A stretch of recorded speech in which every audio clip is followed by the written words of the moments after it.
Mi nombre es Mariana Pisano y bueno, simplemente unas palabras en nombre de AUDEP para manifestar el enorme placer que tenemos en haber podido concretar esta actividad tan importante en forma conjunta con Relapro, que bueno, es para nosotros realmente un acontecimiento muy bueno y creemos que va a abrir la posibilidad a seguir intercambiando y bueno, pudiendo investigar sobre estas temáticas que nos tienen a todos realmente muy preocupados, muy atentos y bueno, contar con la participación y la presencia de, bueno, de dos profesionales en este ámbito tan especializados.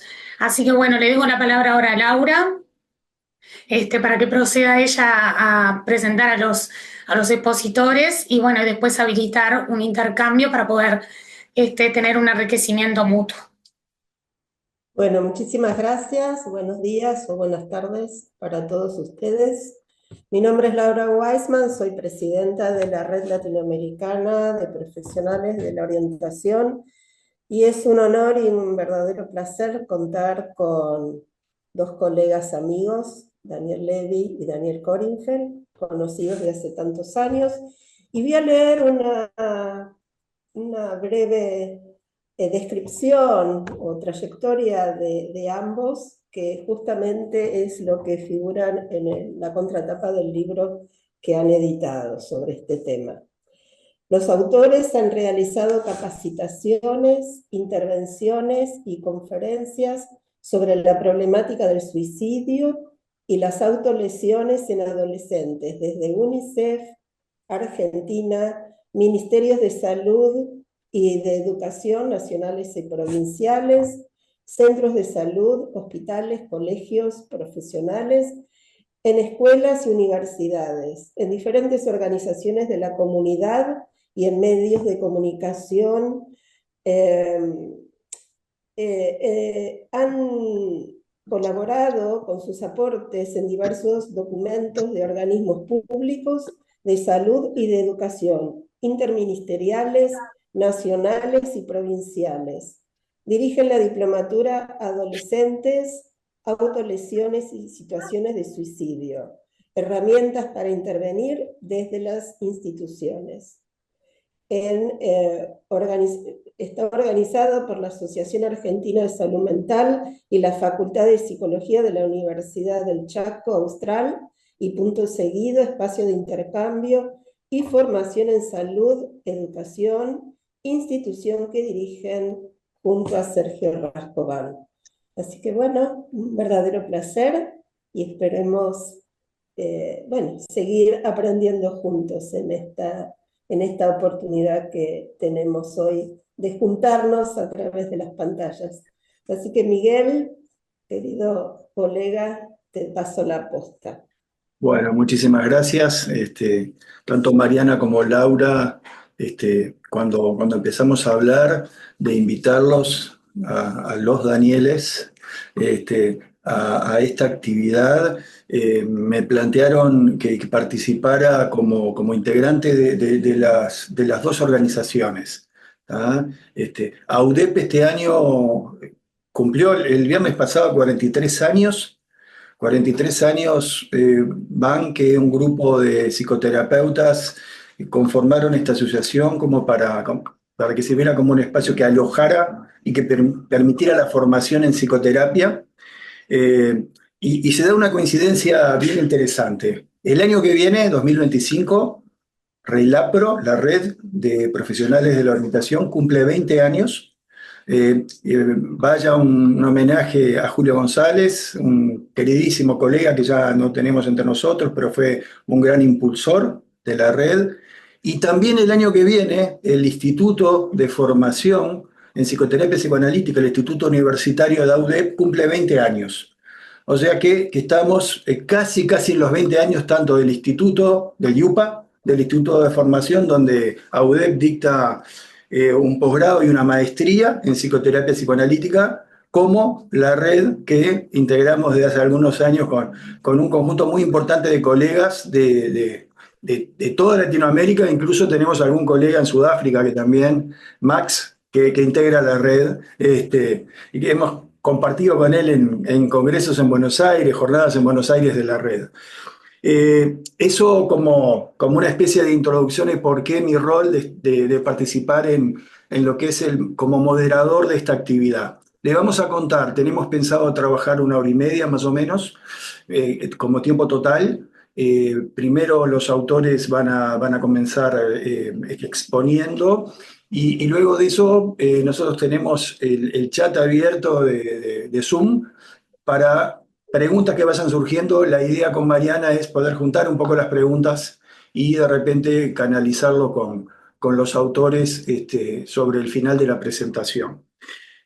Miren, tanto en la red, lo decía Laura, es una temática que surge, que lo traen los colegas permanentemente, como AUDEP, que hace algunos años empezó primero con un grupo de estudio y que ha estado muy vinculado este año en actividades que se desarrollan en nuestro país sobre suicidio en los adolescentes.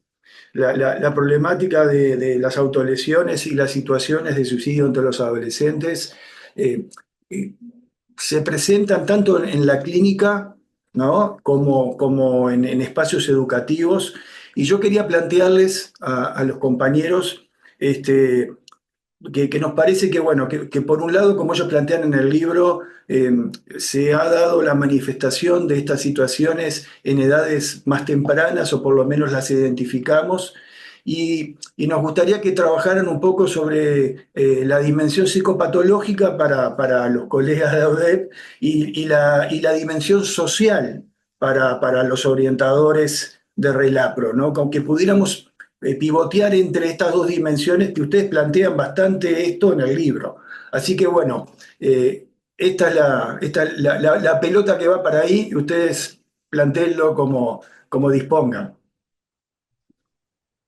Bueno, arranco yo. Muy buenas tardes. Primero agradecerles a UDEP, a Relapro, Laura, Mariana, Miguel, por la organización de este encuentro, y porque además parece que es un encuentro entre dos instituciones y hay algo del entre y del encuentro que tiene muchísimo que ver con todo lo que vamos a tratar de hablar, y en ese sentido, bueno, la pregunta primera que vos lanzás al ruedo. Para la idea, voy a hacer una intervención primero, después habla Daniel Levy. Vamos a ir tratando de articular algunas de estas cuestiones, eh, y arrancaría por esta perspectiva que nosotros tratamos de construir en el libro, que es la que veníamos trabajando nosotros, pero junto con un montón de colegas, entiendo, con muchas experiencias en todos los territorios, digamos, ¿no? Que tiene que ver con construir un enfoque para intervenir en esto que denominamos urgencias subjetivas en la adolescencia, que atraviese un poco disciplinas, que atraviese las separaciones entre disciplinas, entre instituciones, incluso entre perspectivas, entre modos de acompañar, digamos, las problemáticas de los adolescentes. Para nosotros es un enfoque que se inscribe en una orientación que tiene que ver con el psicoanálisis y con lo que sería la salud mental comunitaria. Creo que es un enfoque que lo estamos construyendo, y esto es decir bastante para nosotros, es decir, que son algunas formulaciones, algunas coordenadas que se refieren a una práctica que venimos realizando y que hay mucho por hacer, por pensar, por investigar. Y este enfoque tiene, bueno, varios elementos. Una es la búsqueda de la integralidad y la búsqueda del trabajo corresponsable, y en ese sentido que logre una implicación, la mayor posibilidad de implicación comunitaria, ¿no? Una manera de formularlo. Porque la perspectiva que entiendo que debemos coincidir todos es que este tipo de problemáticas requiere, es decir, no hay una sola dimensión, hay que pensar lo que es multidimensionalidad, por tanto requiere como mínimo la interdisciplinaridad, pero algo más, alguna transdisciplinaridad, algo más que vaya al menos a tocar o a cernir algo de algo que se escapa permanentemente, que es muy, muy, muy complejo. Requiere entonces también el trabajo desde el punto de vista de las políticas públicas que sea entre sectores, ¿no? Si no, no es salud mental. ¿No? Y esta es una cuestión que se puede, por supuesto, hay que discutir, hay que conversar, pero creemos que es en el más allá de los sectores, con la articulación de los sectores. Y este otro elemento que planteamos, eh, que no solo tiene que ver con los saberes de nuestras disciplinas de formación, de nuestras prácticas clínicas, sino en un diálogo, en una conversación con saberes de la comunidad, ¿no?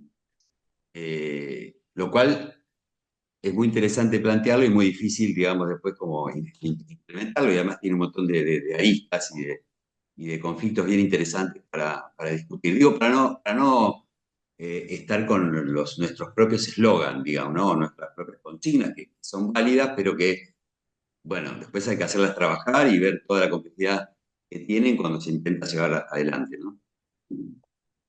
Uno de los movimientos que hacemos para pensar el tema de las autolesiones y las situaciones de suicidio tiene que ver con inscribirlas en una noción un poco más amplia, que es la urgencias subjetivas. Y bueno, creemos que es coherente con lo que venimos planteando en relación a plantear que hay especificidades, pero que no se trata de una especialidad.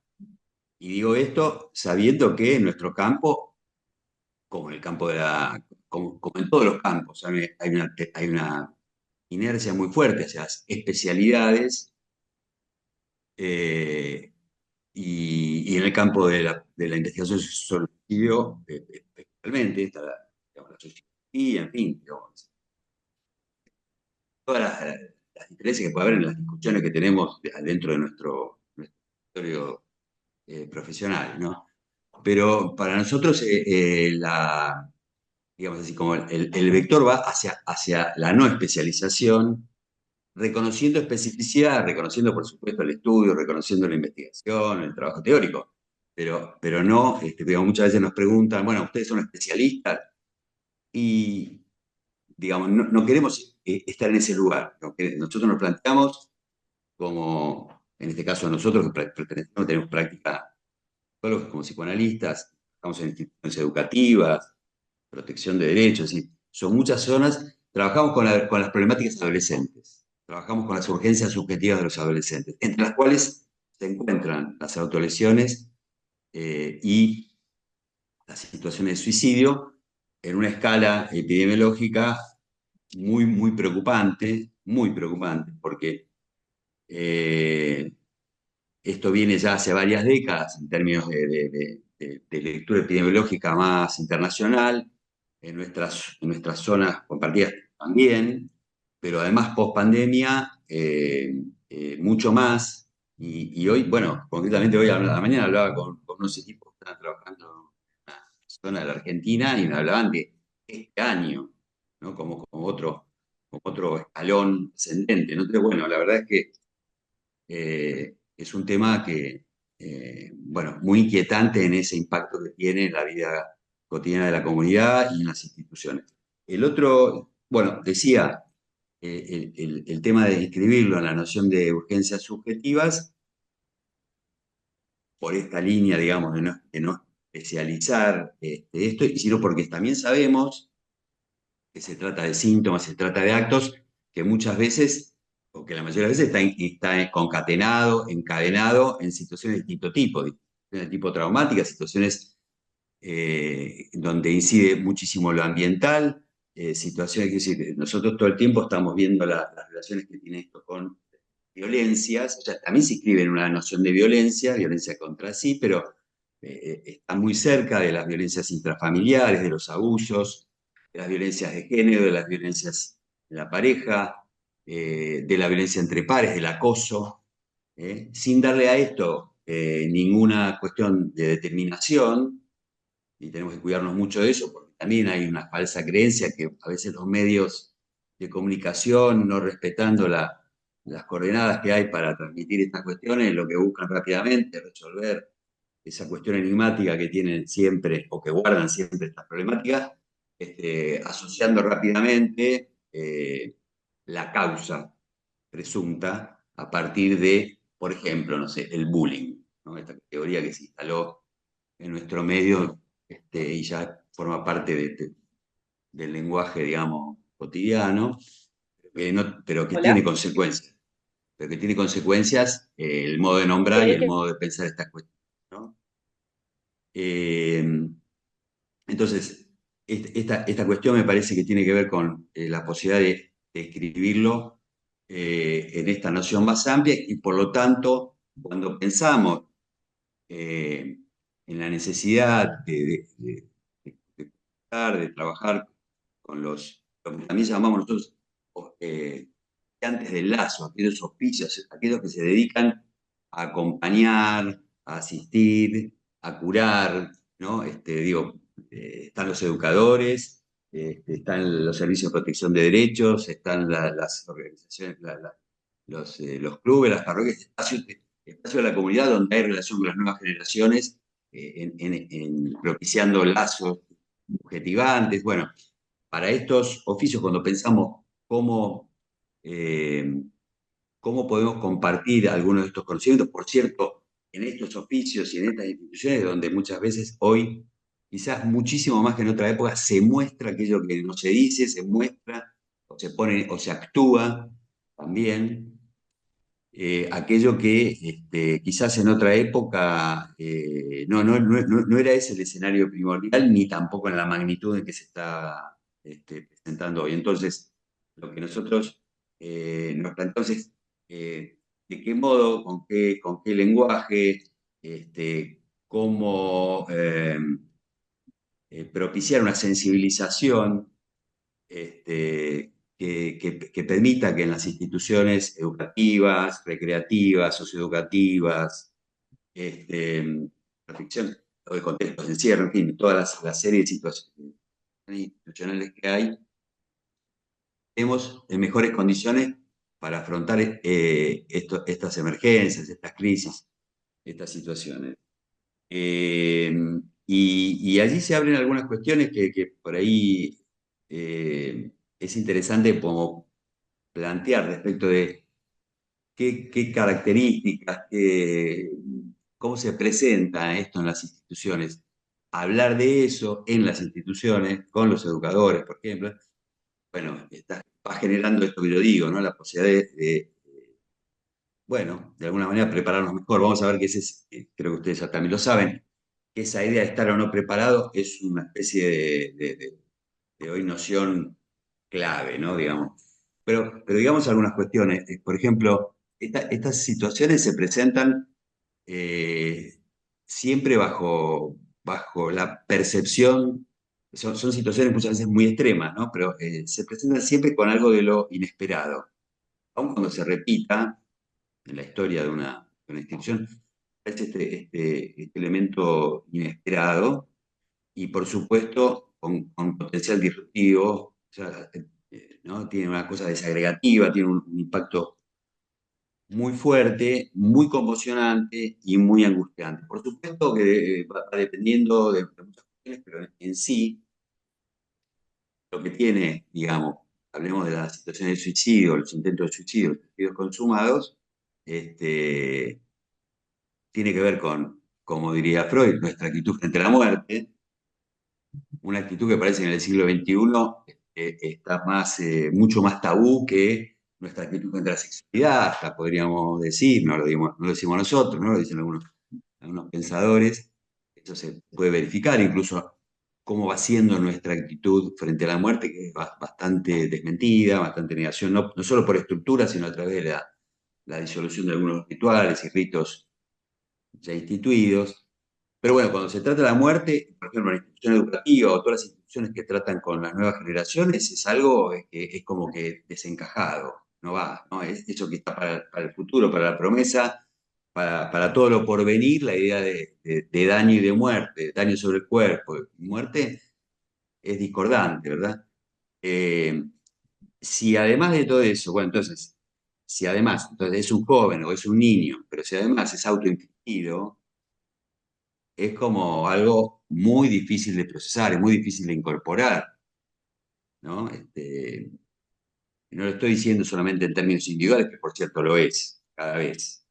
No sé cómo será la experiencia de cada uno de ustedes, pero aún los que trabajamos mucho en este tema, cada vez hay que estar ahí, digamos, recibiendo eh, sentido y todo este impacto que produce.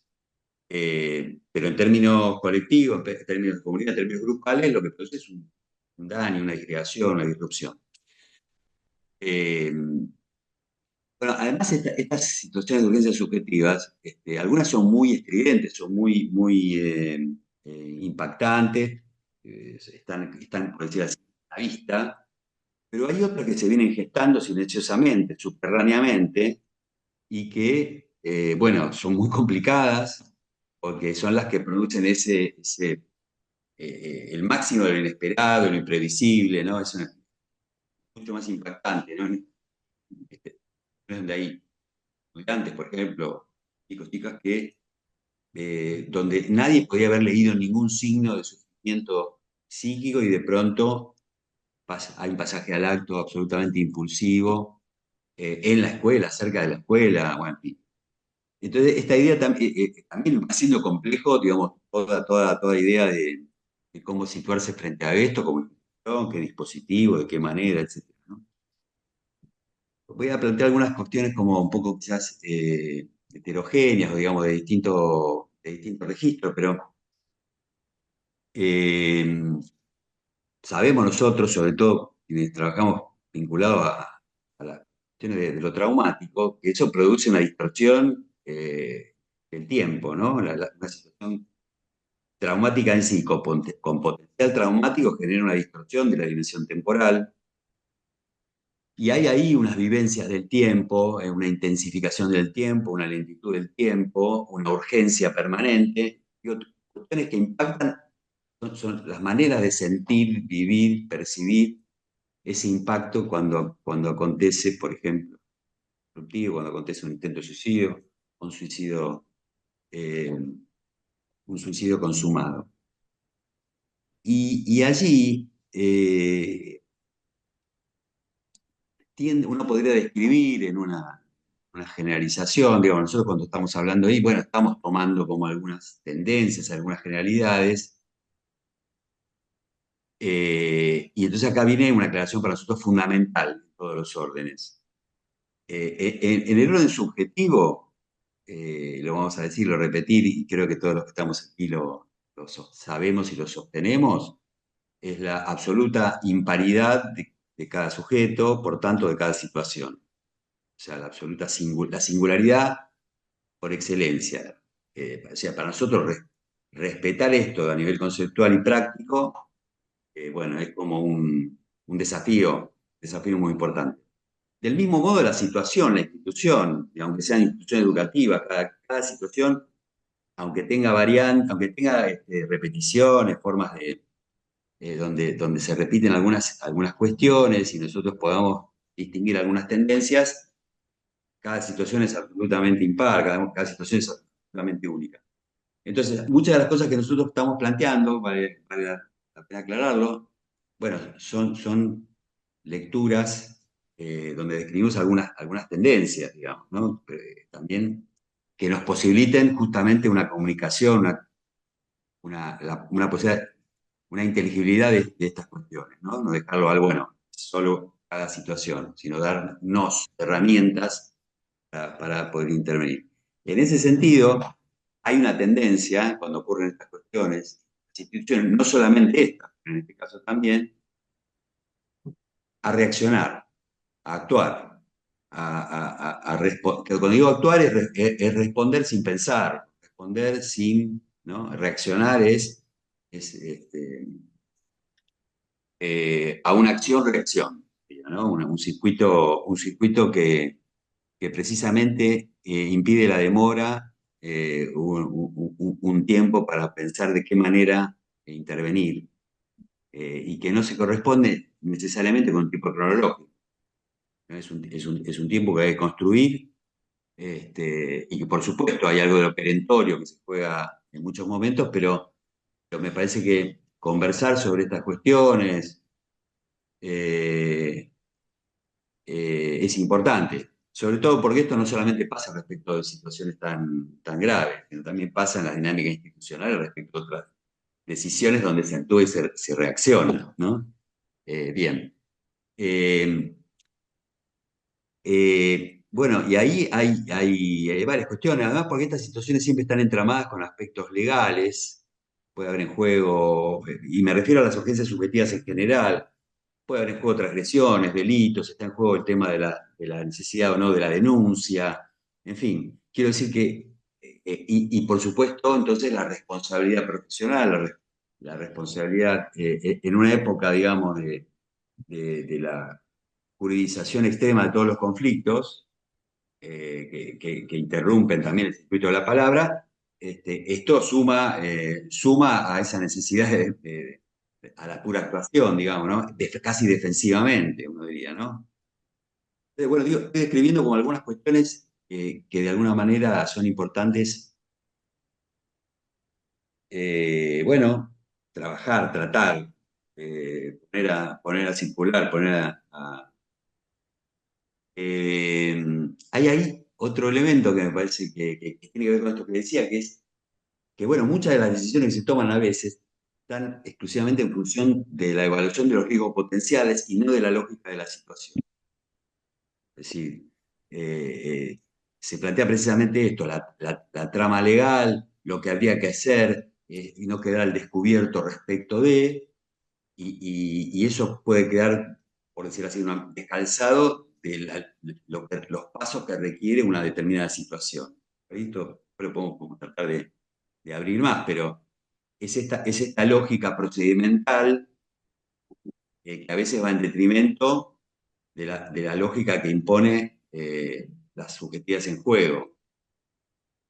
Bueno, creo que tenemos muchos ejemplos en nuestras prácticas donde la protocolización de nuestro accionar interrumpe una acción subjetivante, ¿no? Una intervención subjetivante. ¿Bien? Tengamos en cuenta que, digamos, por lo menos así lo vamos viendo, si muchas veces lo que está en juego en una urgencia subjetiva de parte de quien la aporta, en este caso un adolescente, un grupo de adolescentes, supongamos, supone como mínimo un tiempo de desimplicación subjetiva, es decir, aquel que porta en el cuerpo o en el acto acontecido, eh, eh, no hay una implicación subjetiva definida, la implicación subjetiva es lo que está por realizarse con las primeras palabras, donde pueda narrar algo de lo que aconteció o en el trabajo que venga a posteriori, ¿verdad? Ahora, del otro lado, digamos, de los adultos de la institución, también hay una especie de espejo de desimplicación. Un poco estábamos rodeando este asunto. Es decir, cuando aparece el procedimiento, cuando aparece el protocolo rígido, me parece que ahí es una actuación del mundo adulto, lo podemos poner así, respecto a una desimplicación. Y de hecho, en términos eh, muy concretos en cada situación, bueno, no todos están, por decir así, disponibles para acudir a esa urgencia subjetiva que, como decía Winnicott, lo que requiere es, en principio, acompañar al otro en su desamparo.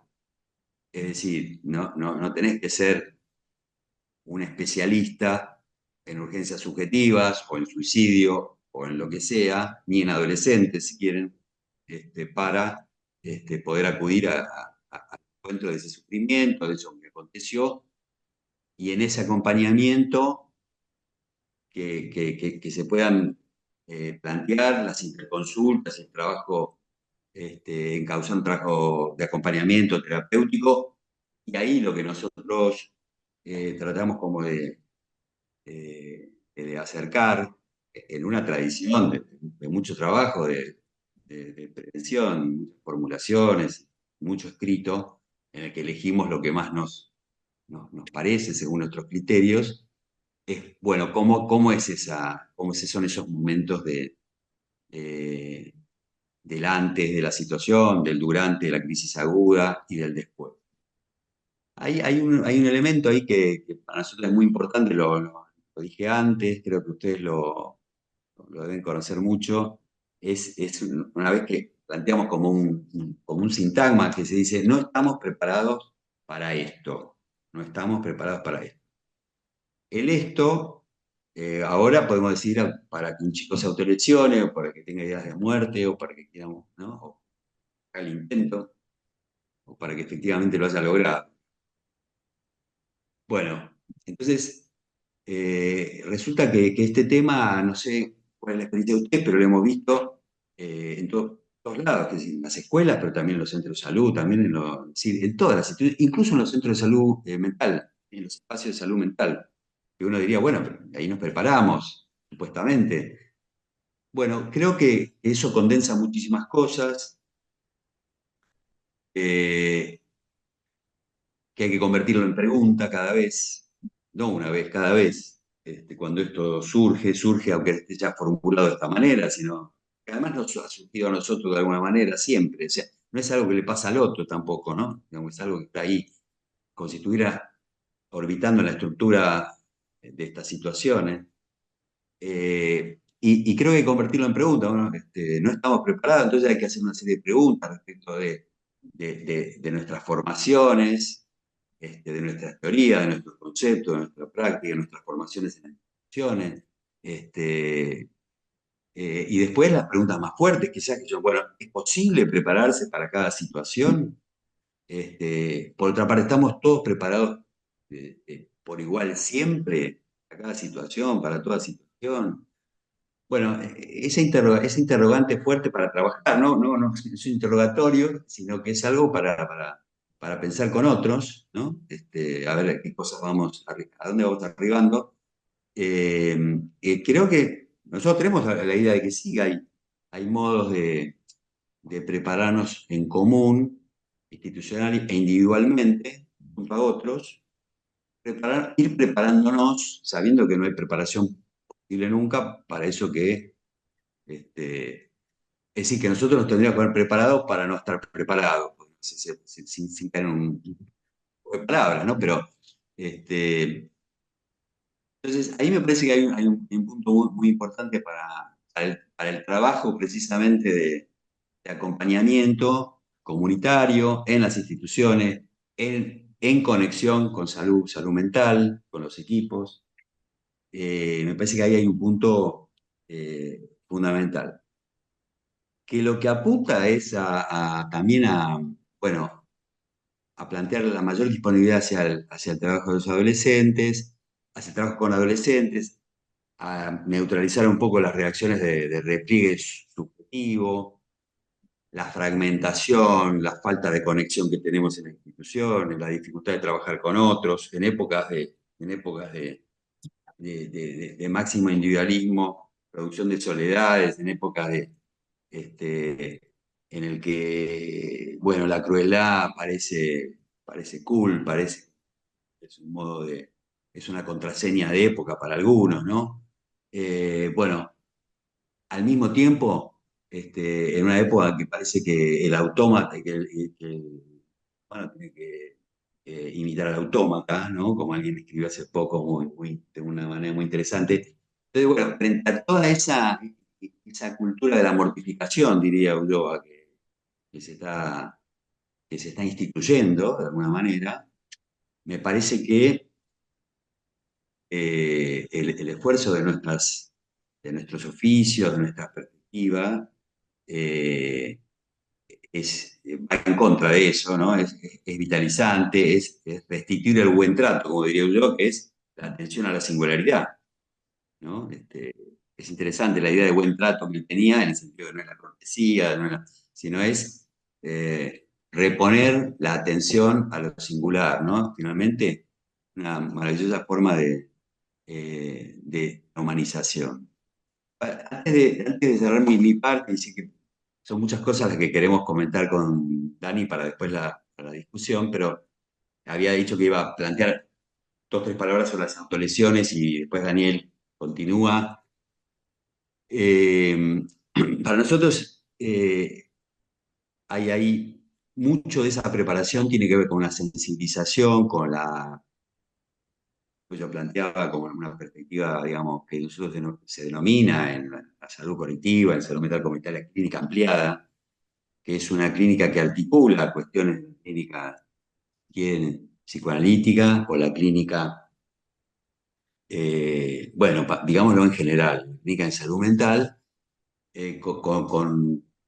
con un más allá del dispositivo terapéutico clásico, ¿no? Con una interacción con otros espacios, con otros actores, en la polifonía de voces, que supone cualquier lugar en el que no hay una díada, ¿no? Paciente, usuario, terapeuta, paciente, terapeuta. Bueno, en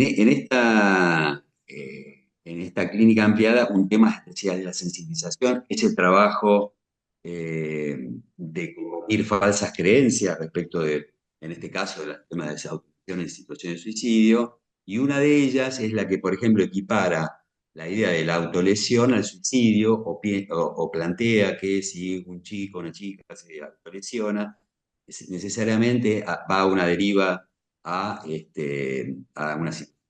Bueno, allí con todos los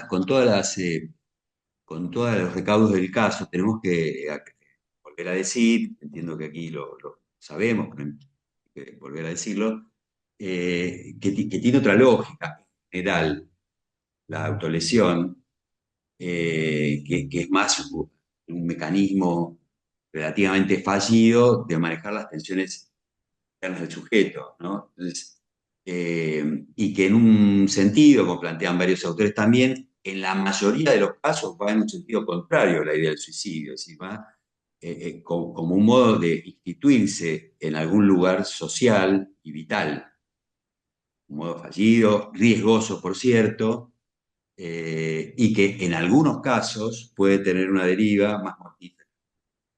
Y donde ahí hay sí una evaluación clínica que tiene que ver con, incluso con, por supuesto, no solo con lo que en una entrevista, en un encuentro, vaya aportando quien lo padece, quien lo sufre, sino con algunas observaciones respecto al don del cómo, a la profundidad, al don del cuerpo, cómo la profundidad, la frecuencia, el modo, etcétera, ¿no? Entonces, pero bueno, digo, para decirlo más en general, esto me parece muy importante plantearlo. Son formas de resolución transitorias, fallidas, que durante un cierto tiempo un sujeto adolescente, en ese momento vulnerable, digamos, por estructura, pero vulnerabilizado también por algunas condiciones de la época, se encuentra ahí con miedos, confusiones y falta de sostén, digamos. Entonces, el otro elemento que me parece importante plantear es algo que casi lo tenemos sí como una consigna que vale, que es que hablar, preguntar a los adolescentes, llegado el caso, bajo ciertas condiciones de confianza y buena, y un clima cálido y seguro sobre si se lastima y qué puede decir de eso, o si tiene ideas de muerte o pensó en el suicidio, no propicia esas ideas, no conduce, no empuja a eso. Y digamos así, y es duro decirlo, en la mayoría de los casos. Es decir, ¿no? En nuestro campo no hay unas ciencia perfecta. Por supuesto, cuando hablamos, por ejemplo, con un educador sobre esto y decimos, y damos este elemento, bueno, por cierto, es inquietante que no demos la seguridad total, pero bueno, no es solo nuestro terreno el único que no tiene certezas absolutas, por otra parte, ¿no? Entonces, es más interesante plantear bueno, lo que la experiencia va planteando.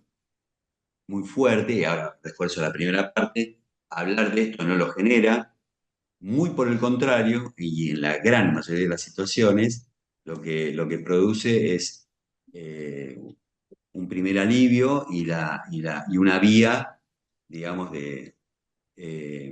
una vía para, bueno, por supuesto, para un acompañamiento terapéutico, para la interconsulta, para un trabajo sobre eso que ahí emergió. Bueno, imagínense que sobre autolesiones hay mucho para hablar, digamos, porque además cada historia es muy distinta, los argumentos que se plantean, los procesos por los que atraviesan, los relatos que hacen quienes se autolesionan. Muy interesante y nos da mucho para aprender. Eh, pero bueno, me detengo por aquí y sigue Dani y después tenemos oportunidad para seguir charlando. Muchas gracias, Daniel. Gracias. Bueno, buenos días a todos, a todas. Reitero lo que decía Daniel, para nosotros es un gusto estar aquí y un placer, bueno, saludar de orilla a orilla, digamos, a los profesionales, a los de Uruguay. Agradecer muchísimo la invitación. Eh, no es fácil para nosotros presentar un libro. Hemos ido a distintas presentaciones donde hablaron de nuestro libro y hablar uno del libro de uno es a veces un poco más difícil. Yo quisiera hacer como un breve recorrido de algunas de las cosas que fuimos trabajando en el libro, algunas de las cuales Daniel mencionaba al comienzo. Voy a empezar diciendo algo que significativamente aparece en todos los encuentros que tenemos cuando hablamos de estos temas.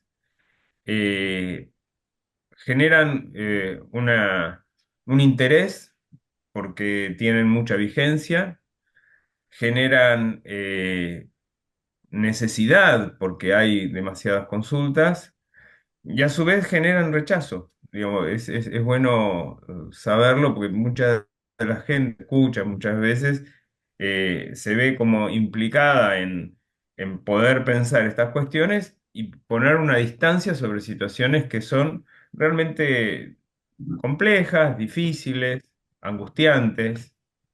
eh, Como en algún momento refería que, bueno, me parece importantísimo que ustedes se dediquen a esto, ¿no? Pero como desentendiéndose parte de lo que los implicaba.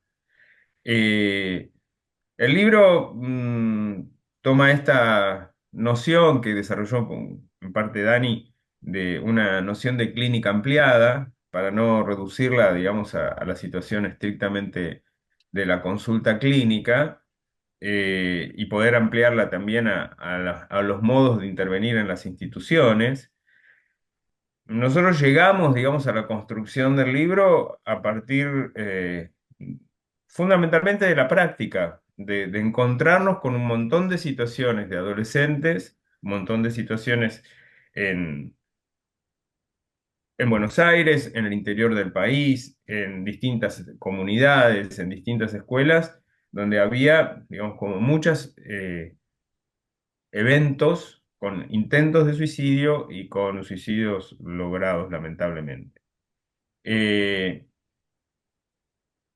Producir, pensar, trabajar con la comunidad fue el insumo que nos permitió, referenciándonos en ciertas teorías, en ciertas prácticas, en cierta trayectoria que cada uno de nosotros tiene, ir armando este libro que en su título dice que tiene herramientas para intervenir en las instituciones.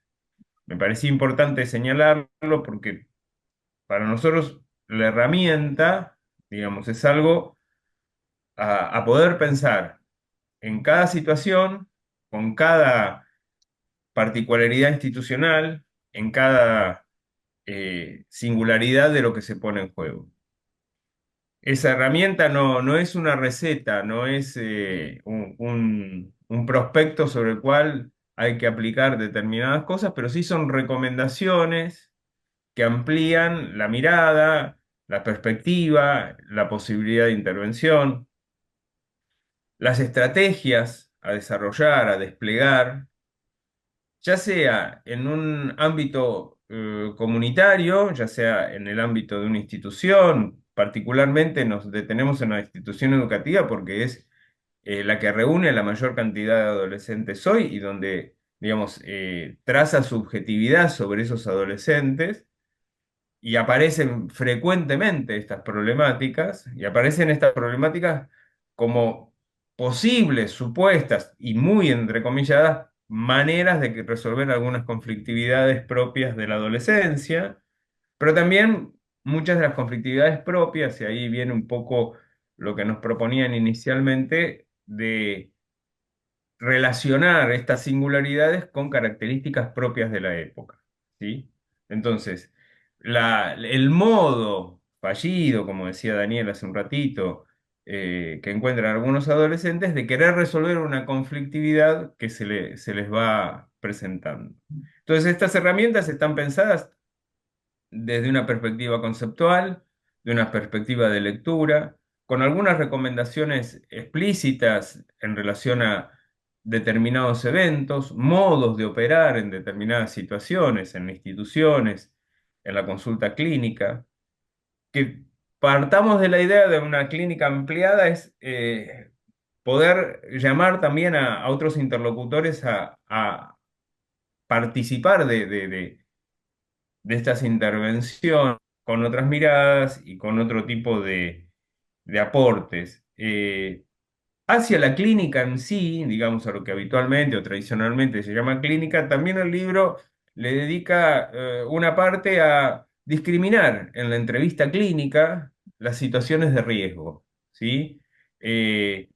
Porque como bien decía Dani hace un ratito, preguntar acerca de esto es una de las maneras de interiorizarse acerca del momento que está atravesando un adolescente, donde hay una situación de desborde emocional difícil de contener fuera de- del discurso, digamos. Entonces pasa al acto, pasa a la acción. Y para poder establecer con claridad cuál es la situación que está viviendo, requiere de algunos elementos propios en la entrevista inicial de saber en qué situación está eh, ese adolescente o esa persona.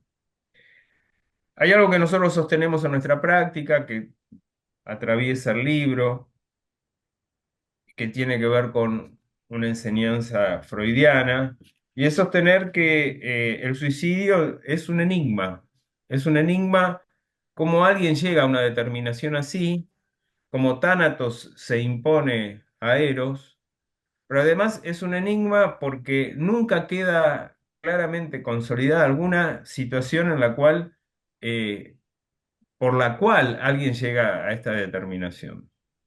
Y muchas veces las prácticas, eh, generalmente bien intencionadas o orientadas por este enigma, a veces quieren dilucidar el motivo por el cual se sucedió un evento de estas características y nosotros consideramos que eso no es algo a dilucidar y consideramos que es algo a poner a hablar, ¿sí? Ahí donde aparece el enigma, aparece la necesidad de hablar. ¿Por qué? Porque hay algunos efectos, como si quisiéramos decirle, estructurales de un evento suicida, que generan en el contexto algunas particularidades. Eh, en primer lugar, digo, es una situación sumamente disruptiva que rompe con la cotidianidad, ya sea de un grupo, de una institución o de una familia. Eh, esa lógica que venía sosteniéndose, hay algo que le interpela, la atraviesa y es un evento de alguien que inesperadamente, en el sentido general del término, porque le atribuimos a a la juventud cierta perspectiva de futuro, inesperadamente decidió terminar con su vida. Lo que aparece, digamos, para quienes sobreviven a esa situación, los más allegados, los compañeros de banco, los que están al lado en las situaciones amistosas, los que comparten la cotidianidad en una institución o la familia nuclear, lo primero que aparece es un reproche en relación a una situación que supuestamente debería haberse previsto, ¿sí? Un reproche respecto de qué era lo que podría haberse hecho para evitarlo. Una culpabilización en relación a ciertas desatenciones en relación a esa figura.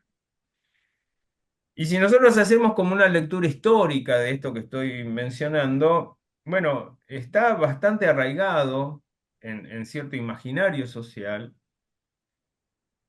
que esa figura del suicidio, esa figura del reproche, esa figura del tener cierta responsabilidad y culpabilización, nos antecede socialmente. Varias culturas han segregado de, de su entorno aquel que o aquella familia que tuvo un suicidio, ¿sí? Entonces quedó establecido también para el suicidio cierto tabú.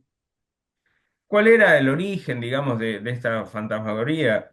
Que el que estaba padeciendo y terminaba con su vida por estos padeceres iba a volver en algún momento a tomar represalias contra aquellos que no lo habían ayudado a resolver su conflictividad. Entonces, ese fantasma, esa idea que, ya les digo, se ejerció en muchas culturas, inclusive si nosotros hacemos un análisis teológico de lo que es el suicidio, muchas religiones también impugnan esta situación, la impugnan porque consideran que no es del hombre, del ser humano, el derecho a decidir acerca de su propia vida, sino que esto es un derecho divino. Digamos, es Dios el creador de la vida y es quien va a determinar el momento de la muerte. Y anticiparse a esta situación es anticiparse a un orden divino, con lo cual es pecaminoso. Y esta sanción pecaminosa inclusive está hoy, al día de hoy, ritualizada porque quienes se suicidan en los cementerios no pueden compartir el mismo espacio que el resto de los mortales. Es decir, hay una sanción hacia el suicidio, que viene históricamente. Entonces, eh, tener algunas nociones de cómo se fue construyendo esta fantasmagoría permite también pensar los modos de intervención con el grupo primario, con el grupo de pares, con el grupo institucional y con los responsables que dentro de una institución siempre están a cargo de los adolescentes y viven estas situaciones como situaciones traumáticas por la pérdida en sí misma y por la responsabilidad que se atribuyen en no haberla podido prever. Eh, si Daniel mencionaba la necesidad de poder hablar de este tema, ¿sí? Y ahí también hay una construcción, que en el libro lo tomamos en un capítulo, de cuáles son los mitos que se construyen alrededor de la situación del suicidio. Y uno de los mitos que aparece es que es conveniente o es recomendable o es esperable no hablar de esto para evitar de alguna manera generar ideas, estimular acciones sobre los adolescentes. Nada más equivocado, nada más equivocado. Nosotros creemos que es, es a partir de poder enunciar estas situaciones que se empiezan a desplegar algunos discursos, algunas intervenciones de chicos que la están pasando mal, chicos que tuvieron esta fantasía, chicos que en algún momento lo comentaron con otros, pero no se dieron el tiempo suficiente como para poder hablarlo en conjunto. El tratamiento del tema merece sí tenerse en cuenta como un tratamiento responsable, no es un tratamiento de una temática que no requiera ciertos cuidados, ciertos modos. No es lo mismo abrir el curso de la palabra que abrir un espacio amenazante, un espacio estigmatizante, un espacio en el cual haya como una sanción a estos pensamientos, muy por el contrario. Tampoco ayuda muchas veces el tratamiento de los temas en los medios de comunicación. Nosotros también en el libro trabajamos, hay, digamos, una responsabilidad importante en la transmisión de estos eventos en los medios de comunicación y muchas veces aparece la noticia morbosa, amarillista, pero también aparece muchas veces el discurso del héroe o el discurso de el suicidio romántico. eh, Muchos apelan, digamos, a la idea de la valentía que tuvo para llevar adelante esta decisión, otros a la cobardía, ¿sí? Que son figuras que caracterizan muchas veces a- a estos eventos suicidas y que son preocupantes en tanto y en cuanto eh, adjetivan una singularidad y dan lugar a una posibilidad para más de un joven de verlo de alguna manera como algo posible. Antes de seguir hablando de algunos de estos mitos que forman parte de uno de nuestros capítulos, una de las preguntas que habitualmente nos hacen es ¿cuál es la dimensión de esta problemática? ¿Sí? A quiénes nos estamos refiriendo? Cuantificar esta problemática. Aquí hay dos o tres elementos que a mí me parece importante destacar.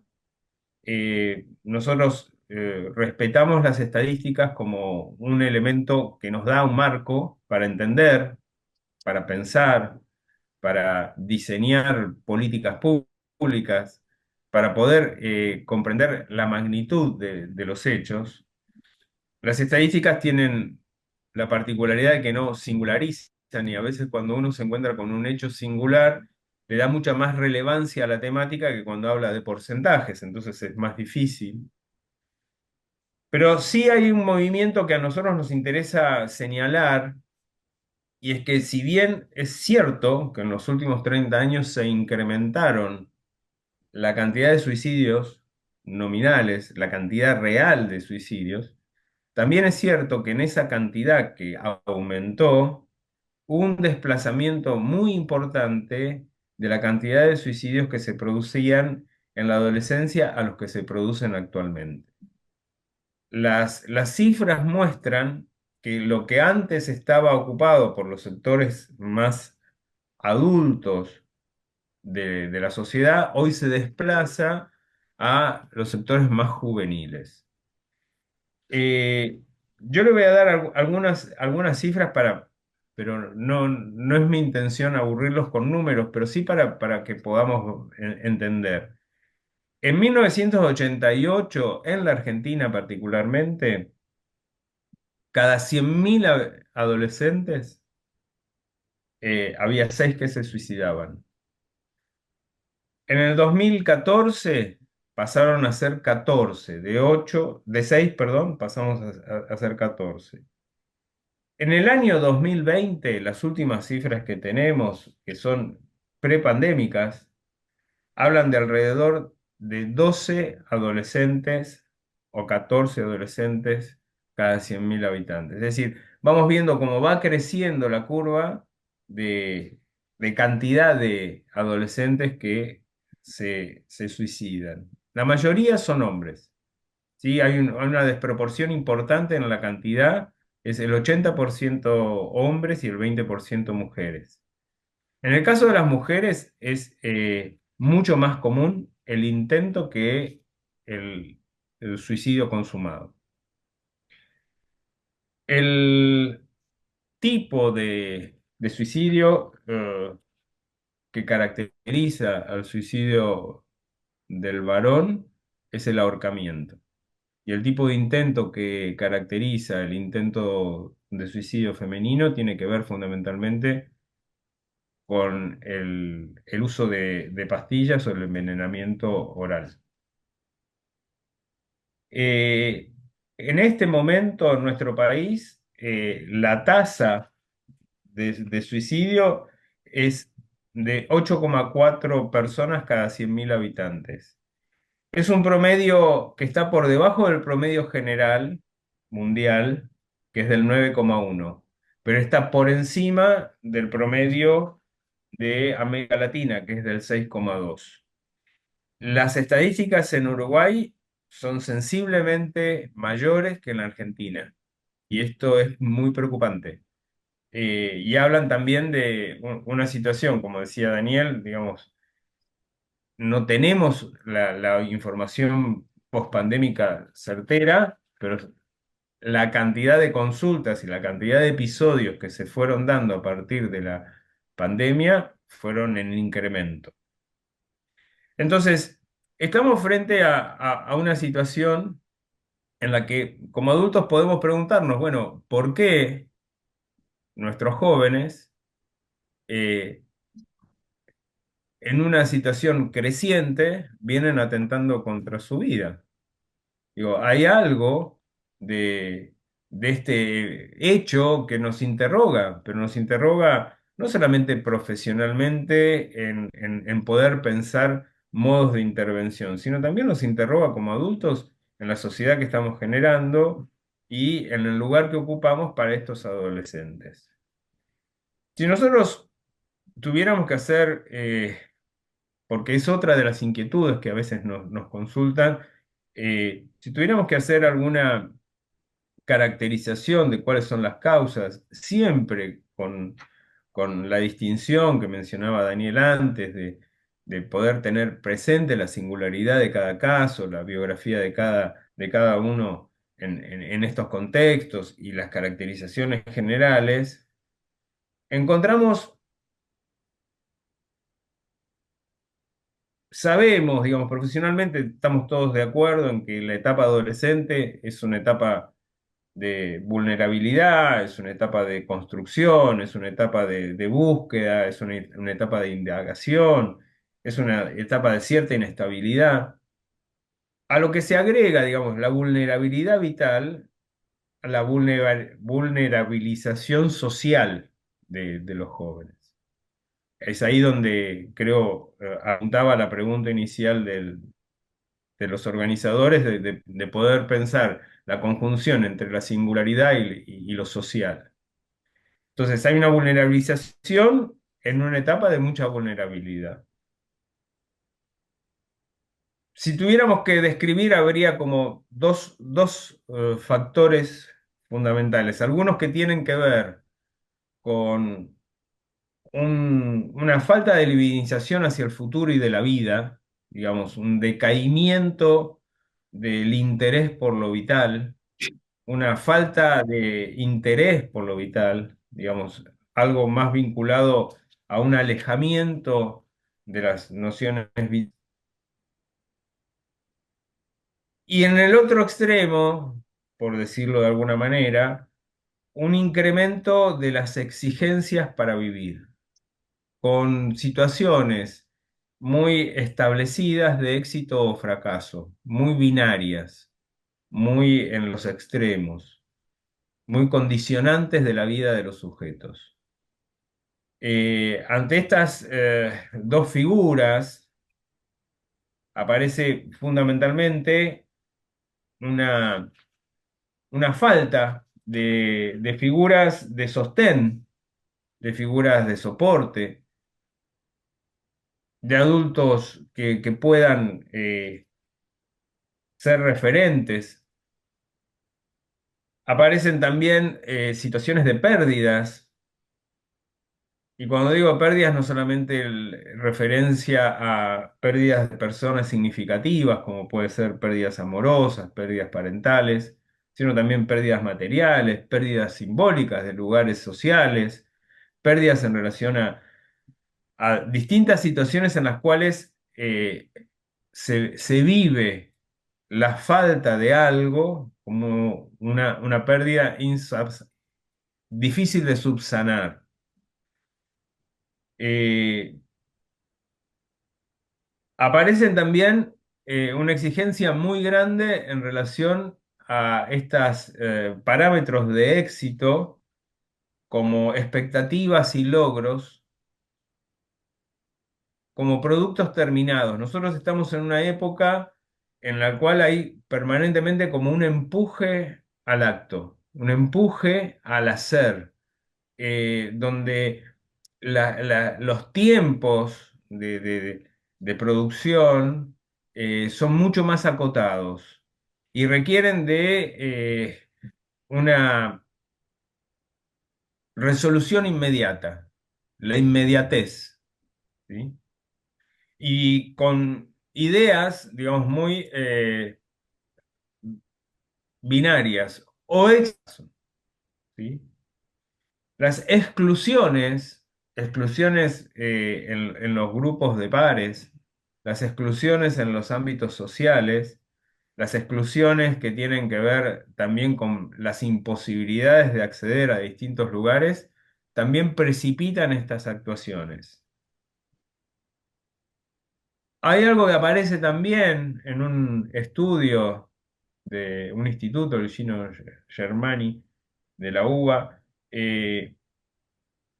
temor al fracaso frente a situaciones de cambio, frente a situaciones donde hay que dar un paso, como puede ser un examen, como puede ser ingresar a algún sistema laboral, como puede ser ingresar a una universidad, superar, digamos, un ciclo en la escolaridad, eh, situaciones donde aparece alguna formalidad a transitar de pasaje hacia otra cosa, como un temor notorio al fracaso y la evitación de ese fracaso. Eh, y por último, esquemas de vida sumamente rígidos, ¿sí? Parámetros sumamente rigidizados, lugares de ideales inalcanzables, ponderaciones de situaciones idealizadas permanentemente, ya sea desde los aspectos físicos hacia las nociones de éxito para vivir, ¿sí? Por supuesto que todo lo que estoy mencionando tiene una circulación que ustedes conocen bastante bien en las redes sociales, donde se tramitan muchas de estas imágenes, donde se reiteran muchos de estos parámetros y donde aparecen permanentemente estas ideas de éxito y de exclusión. Una lógica mercantil que termina acabando, digamos, con la posibilidad subjetiva. Entonces, bueno, para ir cerrando y dando lugar, porque nos interesa también escucharnos y escuchar un poco las experiencias de ustedes, retomando un poco lo que decíamos en relación a los mitos, nos parece importante poder hablar del tema. Nos parece importante, y esto sí, para quienes estamos trabajando con adolescentes y estamos permanentemente en contacto con ellos, eh, el mito que dice que quien lo anuncia no lo va a hacer es una falsedad, ¿sí? Muchas veces los chicos dejan traslucir que están atravesando situaciones de compromiso emocional severos y algo de esto mencionan. Eh, Que no sea previsible el suicidio es en muy pocos casos. Hay una posibilidad de prevención del suicidio. Hay una prevención que tiene que ver con facilitar la palabra para anudarla a un padecer, a una angustia, a alguna situación traumática. Eh, Como bien decía Daniel, me parece que la pregunta si estamos preparados es una pregunta que no se no se caracteriza, digamos, por tener que tener una gran formación, sino por tener una sensibilidad que nos permita acercarnos a aquel que está padeciendo. Y no hay que tener, digamos, temor a poder confrontar con estas situaciones, porque es la apertura que le da lugar a que alguien pueda decir acerca de su padecer. Muchas veces el prejuicio de preguntar sobre esto termina haciendo que el otro no pueda hablar de aquello que le pasa. Bien, nada, esta recorrida rápida pretendía, digamos, hacer alguna presentación genérica de las cosas que venimos trabajando con Daniel en el libro y de alguna manera abrir el diálogo para escucharnos, para escucharlos y saber un poquito en qué repercusiones hay de esto que estuvimos conversando. Bueno. Gracias. Muchísimas gracias, Daniel. Ahora dejo para el final de la presentación, después nos cuentan, hay preguntas sobre dónde se consigue el libro. Acá en Uruguay, bueno, Mariana tuvo que viajar a Buenos Aires, todavía no llegó, pero después nos cuentan en Argentina, bueno, y después vemos con otros países, ¿no? Recuerden que aquí pueden haber colegas de toda América. Mira, acá me pasó un dato, dice, Montevideo se encuentra en la librería América Latina y en Dinámica Libros, Perfecto, Buenísimo. genial. para que lo tengan. Eso es bueno, ¿Eh? sí, bárbaro, está perfecto. Son dos librerías que tienen textos del campo, sí, sin duda. Bueno, uno de los aspectos que se releva acá es esta noción de clínica ampliada, ¿no? Sin duda, cuando estas problemáticas hacen irrupción en las instituciones, el trabajo en red resulta fundamental entre quienes trabajan en la institución, las personas que trabajan con estos chicos en espacios de salud mental, y el trabajo con las familias de estos chicos y las familias y los compañeros, ¿no? Ujú. Este, eh, Miren, acá voy a comentar algunos comentarios, ¿no? Bueno, dice, un lujo la presentación de a ambos, gracias por la generosidad y la claridad ante un tema que nos convoca a implicarnos. Mi pregunta sería, desde el rol de educadores, trabajadores social, poder trabajar el desamparo subjetivo en la adolescencia para prevenir estos actos extremos. Esa es una pregunta que plantean, parece un comentario, ¿no? Los trabajadores sociales trabajando sobre el desamparo. Por ahí dice facilitar la palabra, importancia de ofrecer espacios al adolescente para hablar. Ellos suelen buscar y a veces no lo encuentran. Es indispensable generar múltiples lugares para el adolescente, ¿no? Rescatando esto de ustedes de no evitar hablar, al revés, la palabra es el camino, va por ahí. Bueno, vamos a repetir el nombre del libro que nos preguntan. Autolesiones y suicidio, autolesiones y situaciones de suicidio en adolescentes. Ahí va. Una perspectiva clínica ampliada, herramientas para intervenir desde las instituciones, de Noveduc. A ver, yo quería plantearles algo, una pregunta.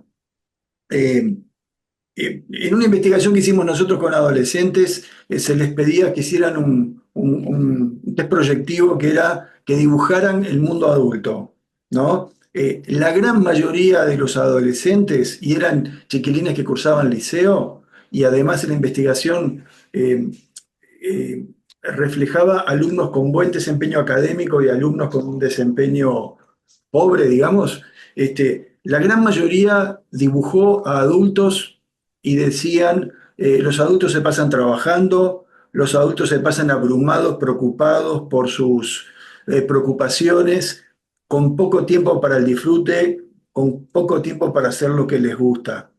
Esto, que a nosotros nos llamó la atención hace algunos años, en adolescentes de capas medias, me parece que tiene un poco que ver con esto que ustedes plantean del decaimiento del interés que estos chiquilines pueden tener por los proyectos. ¿Cómo voy a yo querer ser adulto si ser adulto es eso? Pasarme trabajando, ir atrás del peso, estar esclavo de las preocupaciones. ¿no? Es como muy difícil esta historia de lo que los adultos le transmitían a las generaciones siguientes de, bueno, vale la pena forzarse, vale la pena estudiar o trabajar porque lo que viene es la recompensa. Los chiquilines tienen como muchas dudas respecto a esta idea. ¿Esto es algo que ustedes ven en el trabajo con los chiquilines? Eh, bueno, yo creo que una clínica ampliada se fundamenta también en pensar que las problemáticas de salud mental nunca pueden estar por fuera de rasgos hegemónicos de una época, o de las tensiones de una época, o de las situaciones traumáticas de una época.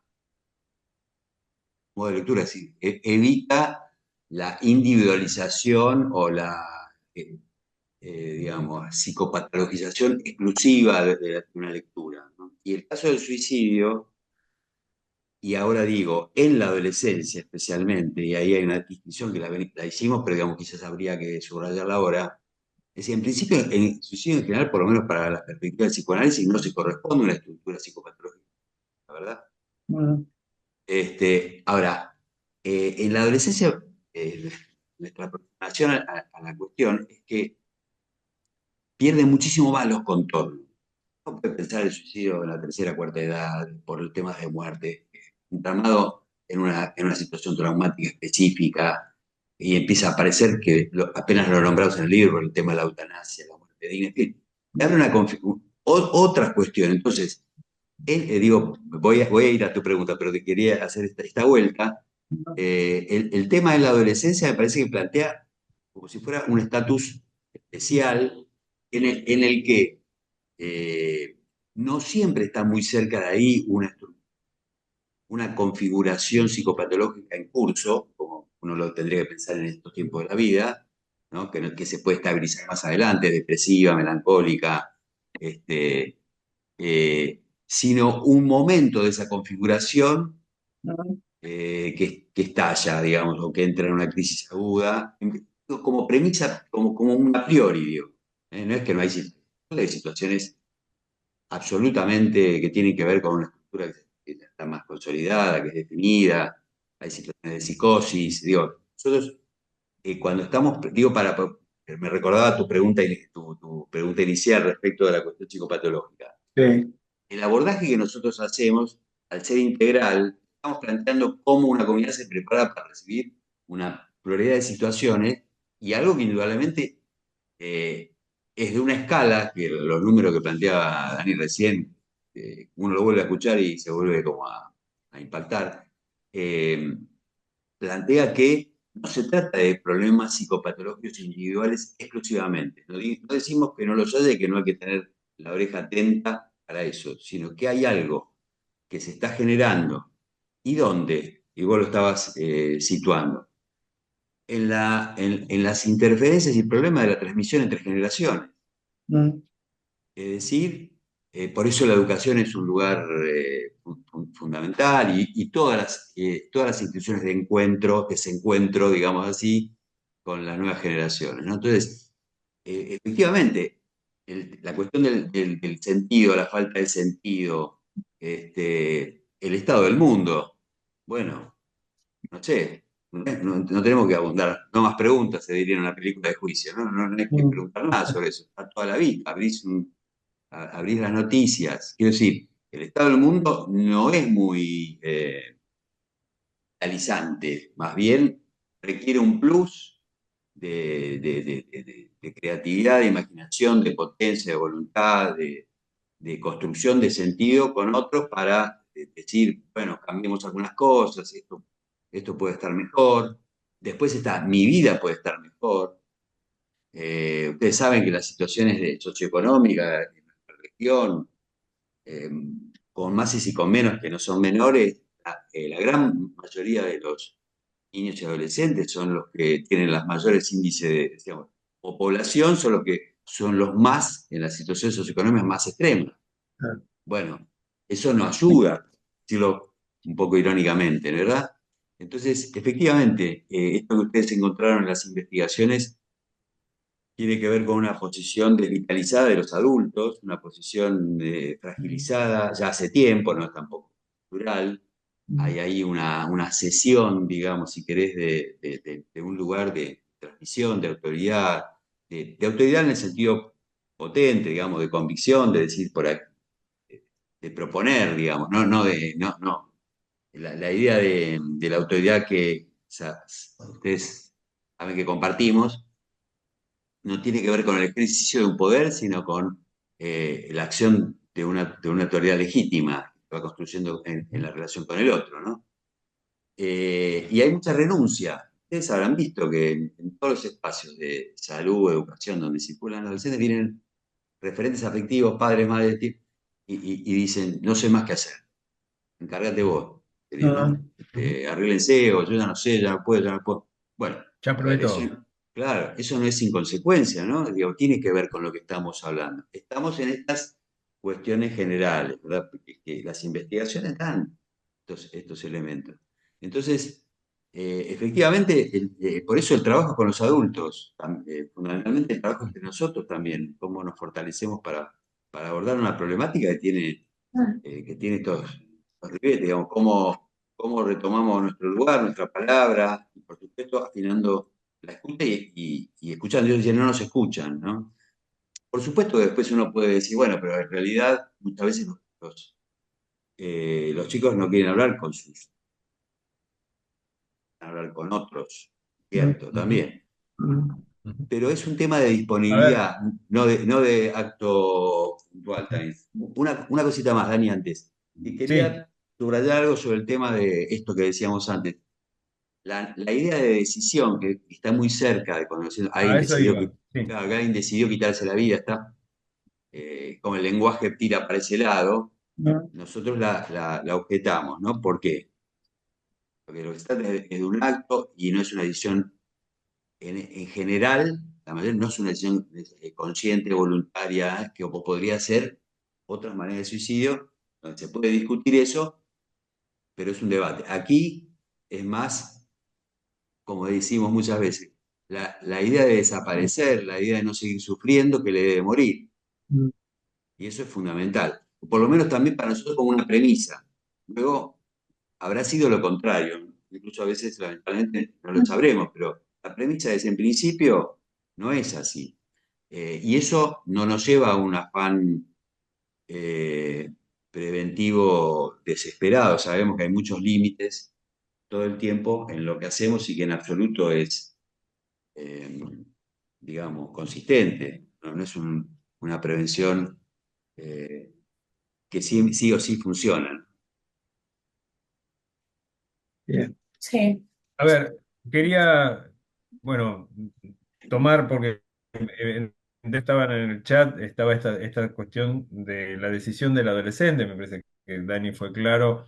Nosotros remitimos a esta idea de que, bueno, que no necesariamente hay una decisión en esos términos, y ese intersticio de la duda es sumamente importante trabajarlo en relación a la posibilidad que abre el abrir el tema. ¿Se entiende? Porque no hay una decisión determinante.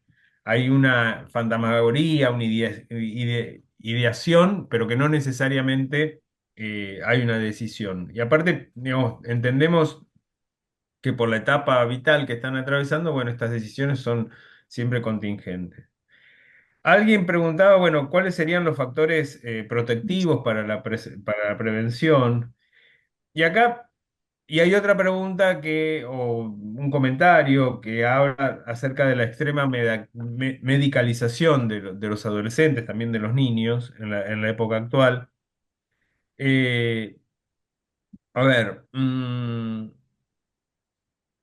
¿por qué junté algunas de esas dos preguntas? Porque hay quienes sostienen, digamos, y en la misma línea de la medicalización como una forma de resolución, hay quienes sostienen que hay que hacer cuestionarios en las escuelas para establecer quiénes son los sujetos que están en riesgo y apuntar directamente a esos sujetos que están en riesgo con un grado altísimo de estigmatización y con un criterio de salud muy particular, ¿sí? Como estas prácticas están relacionadas también con la intención de la medicalización como única solución a las situaciones, es bueno denunciarlas. Para nosotros no tenemos, digamos, como un listado de situaciones a transmitir como preventivas o protectivas en esa prevención. Sí, eh, la atención hacia los adolescentes tendría que estar enfocada a poder ver cambios de conducta que aparecen muy de golpe, ¿sí? Reclusiones que hacen un aislamiento importante, situaciones de angustia que a veces desbordan en situaciones grupales o situaciones de aula. Es muy importante escuchar a los amigos, a los pares que tienen como termómetros no muy claros, pero sí muy definidos acerca de las situaciones de riesgo y que muchas veces son los que comparten estas situaciones y no encuentran un adulto referente sobre los cuales poder hablar de estas situaciones. Entonces, el ofrecimiento en una situación comunitaria, en una situación institucional, aparece donde son ellos quienes traen, mira, me preocupa lo que le está pasando a tal, porque la otra noche me quedé hablando y había cosas que no me cerraban, por ejemplo. Situaciones sistemáticas de accidentes, situaciones de donde están en permanente situación de riesgo, ya sea por intoxicaciones, todas, efectivamente, todas las salidas, desbarranca, se va a la banquina, hay que llevarlo a la casa, en la casa no sabemos si hay alguien que lo recibe, ¿sí? Situaciones de riesgo en las acciones, ¿sí? Tomar riesgo, andar a grandes velocidades, caminar por los bordes y por los precipicios, tener actitudes de confrontativas en el tránsito, digo, situaciones en las cuales se ponen en riesgo o se desafían a situaciones riesgosas, ¿sí? Que también es para otra tarde poder hablar de cómo muchas veces aparecen los adolescentes desafiando situaciones a partir de desafíos que externamente les proponen, ¿sí? Muchos de estos juegos de la muerte que se ponen en juego en las redes tienen que ver con eso, de a ver si te animás a, ¿sí? Y en esa omnipotencia que muchas veces tiene el adolescente, termina entrando en ese tipo de provocaciones. Las grandes reclusiones, los chicos que se aíslan y se quedan con muy poca participación. Los maltratos. Nosotros muchas veces en las aulas naturalizamos ciertas caracterizaciones o ciertos maltratos y por detrás hay chicos que sufren mucho de esas situaciones. Aquellos que no les da la talla en relación a los modelos de éxito por las características físicas, por las características de rendimiento, porque son los suplentes en todos los equipos que pueda haber, porque nunca participan, porque no tienen entrada en determinados lugares y que aparecen muchas veces en esas caracterizaciones como muy sesgados. Eh, Esas podrían ser, digamos, como algunas nociones para nosotros tener en cuenta en un mapeo muy genérico. Eh, y insisto con esto, estas características pueden ser que a nosotros nos llamen la atención y no necesariamente que nosotros estigmaticemos a estos chicos por las características que tienen a partir de eso. Y eso sí que me parece sumamente importante, que es no atribuirle a características personales necesariamente condiciones psicopatológicas o atribuirle la posibilidad de un destino de este tipo de conductas. Bueno, eh, primero estamos en hora, no queremos prolongarla más porque sabemos que también es un horario complicado. Primero agradecerles muchísimo, obviamente da para mucho más. Vamos a leer el libro y los convocamos a la la concurrencia que ha sido importante a los colegas a poder leer el libro y quizás en algún momento invitarlos a otra actividad. Ustedes hablaban de faltas de figura de sostén como algo que identificaban. La figura de sostén somos todos. A ver, Claro. en las instituciones, poder armar equipos, trabajar con los compañeros, quienes trabajamos en salud mental, tenemos que plantearnos eso, ¿no? A ver, porque todos Ujú. además estamos un poco vapuleados por este tiempo complicado, entreverado, enredado. En las instituciones educativas irrumpen muchas situaciones críticas, familias que vienen, critican, desbordadas. Este tiempo, miren, hace muy poco se presentó una investigación entre los educadores en Uruguay planteando el sufrimiento, ¿no? Por el desborde de la demanda masiva. Había unas maestras hace unos años que decían, la escuela se transformó en un vacunatorio, en un lugar donde les da de comer a los niños. Yo soy maestra, no soy una trabajadora social. Entonces, hay malestares que los adultos referentes tenemos y tenemos que sobreponernos a eso.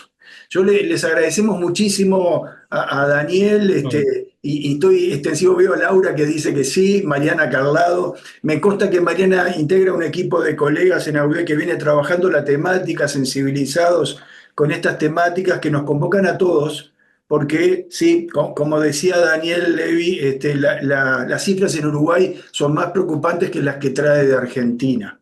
Así que bueno, ujú. muchísimas gracias por participar, Laura. Se desmutió, creo que quiere decir algo. Así es. Primero agradecer la disponibilidad de nuestros queridos colegas Danieles, Miguel, Mariana, a las dos organizaciones, y indudablemente que el número de participantes da cuenta de la preocupación y el interés por seguir compartiendo y reflexionando juntos. Así que es una invitación, creo que habría que dejar anotados o guardados, porque hay muchísimas preguntas y pedidos para seguir ampliando algunos temas. Así que bueno, un placer enorme y seguimos juntos enredados.